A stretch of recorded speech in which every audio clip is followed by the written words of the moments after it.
Hi, it's Steve. Today we'd like to show you how to change the start device on your refrigerator.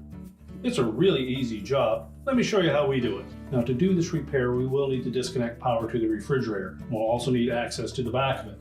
So the easiest way to do this is to pull the fridge far enough forward that we can unplug it from behind and also give ourselves enough room to remove the lower back panel. Now that we have access to the back of the refrigerator, I'm going to remove this portion of the rear panel.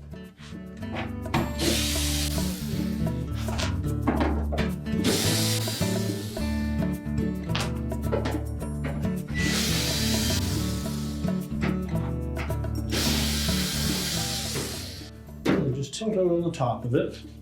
And we're also going to pull that line cord up out of that opening.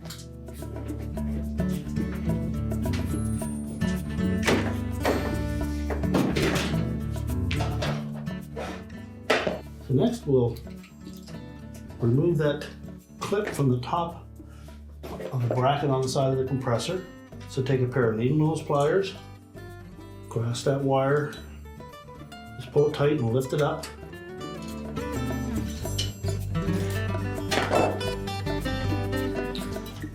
And then you can pull that out of there completely.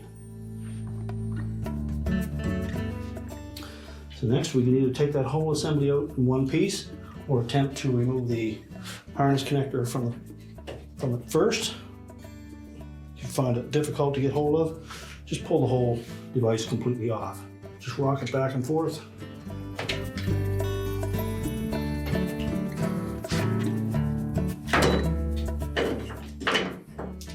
And then pull it right out. So next we need to release that locking tab on the side of that harness.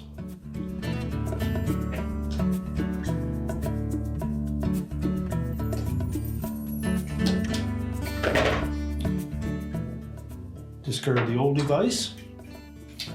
Now we can reassemble the new one first. We'll take the relay overload and the capacitor, and then we're going to line up that pin with the hole through the capacitor, as well as line up the two male pins on that capacitor where they fit into the start device. Press them together. Make sure we have a nice tight fit. Can then reconnect that harness connector. Make sure that locking tab snaps into place. And then when we position this on the compressor, you'll note that there are three openings there that will match up with the pins on the side of that compressor. So we want to make sure that we have that perfectly vertical when we line it up. And then simply press it into place.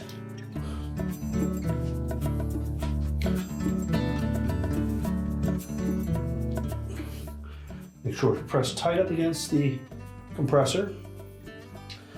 And then we need to reinstall that mounting clip. We're going to take that large hook on the bottom and we'll fit it into that hole in the bottom of the compressor base.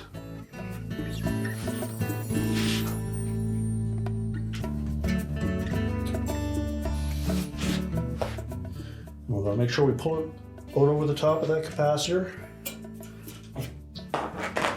and then hook it into a hole on the very top of that mounting bracket. I want to ensure that that stays in place. And now we can reassemble the back panel. So next we'll take that back panel. We're going to make sure that we tuck that left-hand side in behind this short panel around the water valve.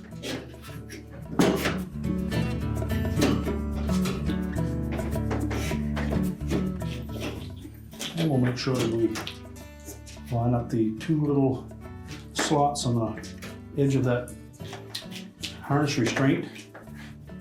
Line that up at the edge of that panel, press it down into place, and that will hold it firmly.